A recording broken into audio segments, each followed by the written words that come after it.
Hi hello everyone, welcome back. இன்றைக்கி நம்மளோட சேனலில் 3 வகையான ஆயில் வச்சு ஆரஞ்சு பீல் சோப் எப்படி பண்ணுறதுன்றதை பார்க்க போகிறோம்.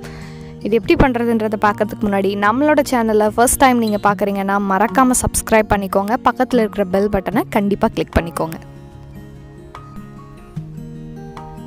மிக்ஸ் பண்ணுறதுக்கு இன்றைக்கி வழக்கம் போல் அகலமான ஒரு ஸ்டெயின்லெஸ் ஸ்டீல் பவுல் தான் எடுத்திருக்கேன். இது வந்து ஸ்டெயின்லெஸ் ஸ்டீல் தான் எடுக்கணுமா அப்படின்னா ஹீட் ரெசிஸ்டண்ட்டான எந்த ஒரு கண்டெய்னர் வேணாலும் எடுக்கலாம். பிளாஸ்டிக்கோடு நீங்கள் யூஸ் பண்ணலாம். ஆனால் குட் கிரேட் ஹீட் ரெசிஸ்டண்ட், அது உருகாத ஒரு நல்ல வகையான பிளாஸ்டிக் கண்டெய்னர் இருந்துச்சுன்னா நீங்கள் கண்டிப்பாக அதை கூட யூஸ் பண்ணலாம். நான் வந்து ஸ்டெயின்லெஸ் ஸ்டீல் எடுத்திருக்கேன். இதில் 1.25 கப் அளவுக்கு நம்ம வந்து தண்ணி எடுத்துக்கலாம். இந்த கப் இருக்குது இல்லையா, நான் இப்போ அந்த தண்ணி மெஷர் பண்ணி யூஸ் பண்ணுறேன். இந்த கப் தான் நான் வந்து லை, வாட்டர், அதே மாதிரி ஆயில் எல்லாத்தையும் மெஷர் பண்ணுறதுக்கு இதே கப் தான் யூஸ் பண்ணுறேன். இதில் 1.25 கப் அளவுக்கு தண்ணி வந்து நம்ம இதில் எடுத்துக்கலாம்.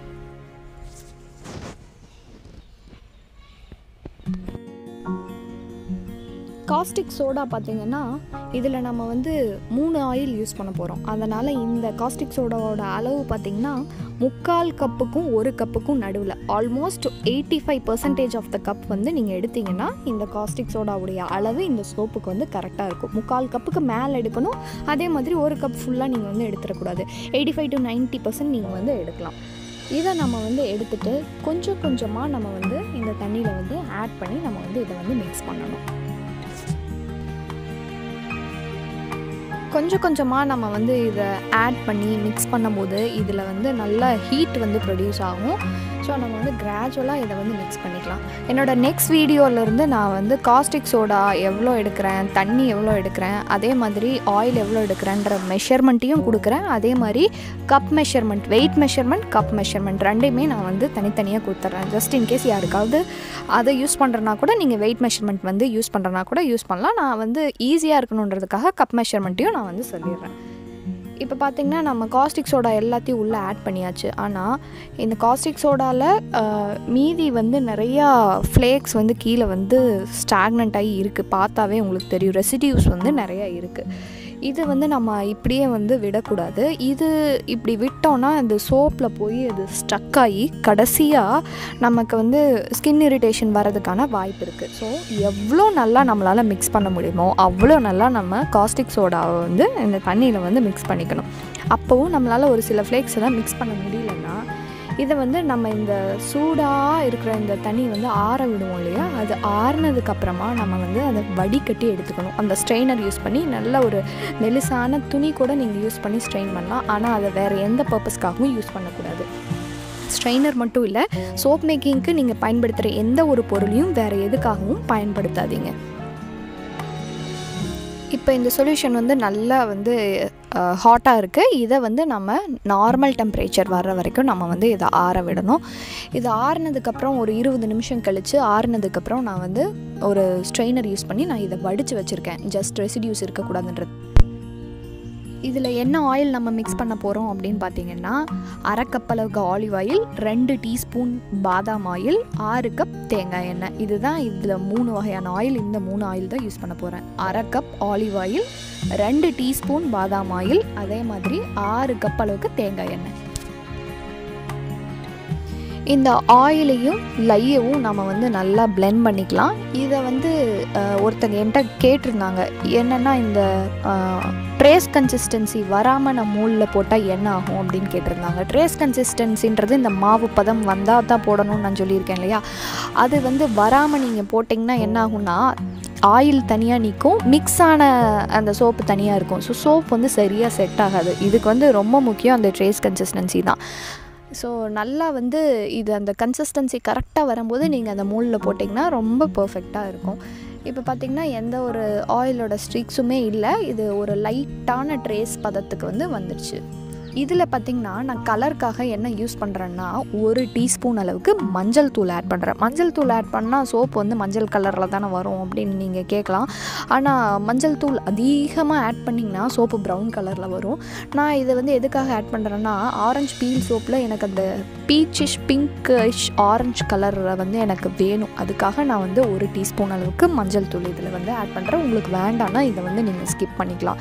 ஸோ இந்த colouring agent, natural colouring agent டிட்டர்ஜென்ட்டில் நம்ம இதில் ஆட் பண்ணும்போது நம்ம ஒன்று ஆட் பண்ணுவோம், ஆனால் அதோடைய ரிசல்ட் வந்து வேறு கலராக வரும். அது மாதிரி தான் டர்மரிக் வந்து இதுலேயே 4 ஸ்பூன் நான் ஆட் பண்ணேன்னா நான் ஒரு நாள் வந்து அந்த சோப்போட வீடியோ வந்து போடுறேன்.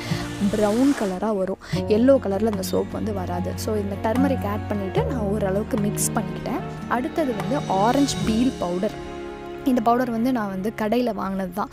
உங்களுக்கு கடையில் வாங்க விருப்பம் இல்லை அப்படின்னா நீங்கள் ஆரஞ்சுடைய தோலை குட்டி குட்டியாக வந்து கட் பண்ணி வெயிலில் போட்டு காய வச்சு பொடி பண்ணி நல்லா சலிச்சு எடுத்துக்கிட்டிங்கன்னா இந்த ஆரஞ்சு பீல் பவுடர் வந்து கிடைக்கும். இதில் வந்து 1 டீஸ்பூன் அளவுக்கு நீங்கள் வந்து போட்டிங்கன்னா போதும், நல்ல மணமாக இருக்கும் சோப்பு. இதில் நிறைய பெனிஃபிட்ஸ் இருக்குது. விட்டமின் சி ரிச், ஸ்கின்னுக்கு ரொம்ப ரொம்ப நல்லது. இதில் வந்து ஆல்ரெடி நம்ம வந்து மஞ்சள் தூள் ஆட் பண்ணும்போதே வந்து லைட் ட்ரேஸில் ஆட் பண்ணியிருக்கிறோம். ஆட் பண்ணி மஞ்சள் தூள் ஆட் பண்ணி மிக்ஸ் பண்ணி வச்சுருக்கோம். இப்போ வந்து இந்த சோப் வந்து ஆல்ரெடி கொஞ்சம் திக்காக தான் இருக்கும். இந்த ஸ்டேஜில் நம்ம வந்து பிளெண்டரை ஆன் பண்ணாமல் இந்த ஆரஞ்சு பீல் பவுடர் ஆட் பண்ணிவிட்டு மிக்ஸ் பண்ணிவிட்டு கடைசியாக ஃபியூ டைம்ஸ் மட்டும் பிளெண்டரை ஆன் பண்ணி ஆஃப் பண்ணிடணும். இல்லைன்னா இந்த கன்சிஸ்டன்சி வந்து ரொம்ப திக்காயிரும். என்கிட்ட அதையும் வந்து அவங்க கேட்டிருந்தாங்க.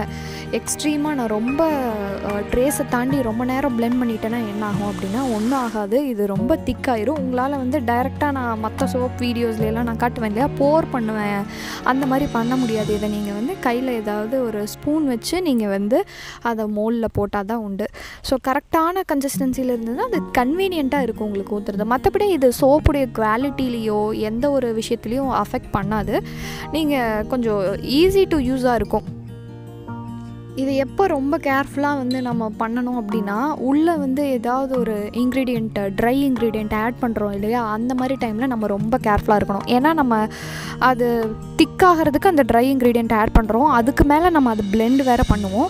ஆல்ரெடி லைட் ட்ரேஸில் இருக்கும், இது வந்து எக்ஸ்ட்ரீமாக திக்காகிறதுக்கான வாய்ப்பு இருக்குது. நான் வந்து இதில் 2 தடவை 2 வகையான பவுடர் ஆட் பண்ணியிருக்கேன். டர்மரிக் பவுடர் ஒன்று, ஆரஞ்சு பீல் பவுடர் ஒன்று.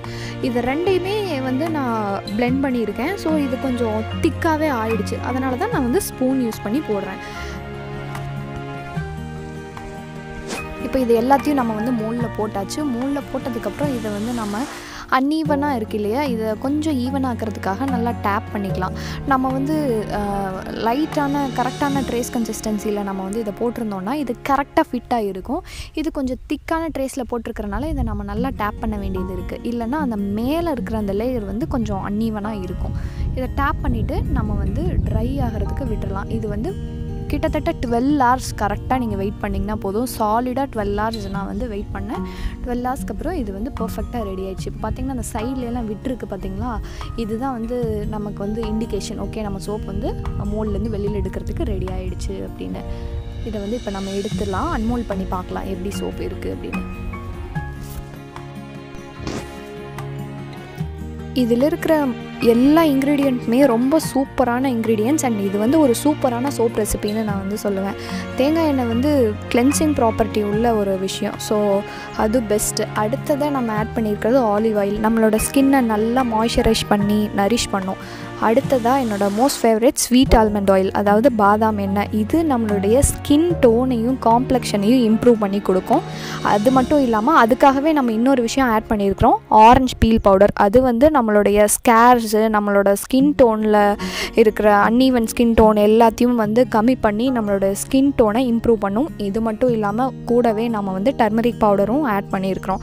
ஸோ ரொம்ப ரொம்ப சூப்பரான ஒரு சோப் ரெசிபி. கண்டிப்பாக நீங்கள் வந்து ட்ரை பண்ணி பாருங்கள். நான் வந்து எங்கள் வீட்டு குட்டீஸை தான் வந்து அன்மோல்ட் பண்ணுறதுக்கு வந்து அலோவ் பண்ணியிருக்கேன். இது வந்து அன்மோல்டிங் ஃபேஸில் என்னை பொறுத்த வரைக்கும் சேஃப். நீங்கள் வந்து காஸ்டிக் சோடா யூஸ் பண்ணும்போது அந்த லை வந்து யூஸ் பண்ணும்போது நீங்கள் பக்கத்தில் வந்து கிட்ஸ் இல்லாமல் பார்த்துக்குங்க. அன்மோல்டிங் ஃபேஸில் நீங்கள் தாராளமாக அவங்கள அலோவ் பண்ணலாம். அது வந்து அவங்களுக்கு ஒரு இன்ட்ரெஸ்ட்டை கொடுக்கும். ஸோ அதுக்கு வந்து நீங்கள் ரெஸ்ட்ரிக்ட் பண்ணாதீங்க, கண்டிப்பாக அலோவ் பண்ணுங்கள். இப்போ நம்மளோட சோப் எல்லாத்தையும் நம்ம வந்து அன்மோல்ட் பண்ணியாச்சு. ஆல்மோஸ்ட் லைக் 8 சோப்பு கிட்ட நான் வந்து பண்ணியிருக்கேன். இதை எல்லாத்தையும் உடனே யூஸ் பண்ணலாமான்னா கண்டிப்பாக பண்ணக்கூடாது. எந்த ரெசிபியாக இருந்தாலும், எந்த ஒரு கோல்ட் ப்ராசஸ் சோப் ரெசிபியாக இருந்தாலும் இதை நம்ம வந்து உடனே யூஸ் பண்ணக்கூடாது. இது கண்டிப்பாக 45 days வந்து நான் க்யூரிங்கில் வச்சுட்டு அதுக்கப்புறமா தான் யூஸ் பண்ணணும். இது வந்து நம்மளோட சோப்பை வந்து ரொம்ப ஜென்டிலாக, அது மட்டும் இல்லாமல் ரொம்ப ரொம்ப ஒரு சாஃப்டான ஸ்கின் ஃப்ரெண்ட்லியான ஒரு சோப்பாக வந்து மாற்றும். எவ்வளோ நாள் நம்ம வந்து இதை க்யூரிங்கில் வைக்கிறோமோ அவ்வளோக்கு அவ்வளோ நம்ம சோப் வந்து நமக்கு வந்து ஸ்கின் ஃப்ரெண்ட்லி ஆகிடும். உங்களுக்கு எல்லாத்துக்கும் இந்த வீடியோ பிடிச்சிருக்கும்னு நினைக்கிறேன். இந்த வீடியோவில் நான் யூஸ் பண்ண இன்க்ரீடியன்ட்ஸ்க்கான லிங்க் எல்லாமே நான் டிஸ்கிரிப்ஷன் பாக்ஸில் கொடுக்குறேன். மெயினாக இதில் சொல்ல வேண்டிய ஒரே ஒரு விஷயம், இந்த பாதாம் ஆயில் இது வந்து ஒரு சூப்பரான ஆயில். அண்ட் பர்டிகுலர்லி இந்த பிராண்ட் பாதாம் ஆயில் ரொம்ப ரொம்ப சூப்பராக இருக்கும். மற்றதெல்லாம் நான் பெருசாக எதையுமே இந்த பிராண்ட் அந்த பிராண்ட்னு நான் வந்து சஜஸ்ட் பண்ண மாட்டேன். இந்த பிராண்ட் பாதாம் ஆயில் ரொம்ப ரொம்ப சூப்பராக இருக்கும். இதை வந்து நான் லிங்க்கும் டிஸ்கிரிப்ஷன் பாக்ஸில் கொடுக்குறேன். நான் இதை வேறு பர்பஸ்க்காக தான் நான் இந்த பாதாம் ஆயில் வந்து யூஸ் பண்ணிகிட்ருக்கேன்.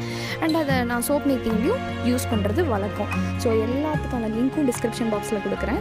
மறக்காமல் செக் பண்ணுங்கள். இந்த வீடியோ உங்களுக்கு பிடிச்சிருந்தா மறக்காமல் ஒரு லைக் கொடுங்க. நம்மளோட சேனல் நீங்கள் ஃபர்ஸ்ட் டைம் பார்க்குறீங்கன்னா கண்டிப்பாக சப்ஸ்கிரைப் பண்ணிக்கோங்க. உங்களோட ஃப்ரெண்ட்ஸோடையும் இந்த வீடியோவை மறக்காமல் ஷேர் பண்ணுங்கள்.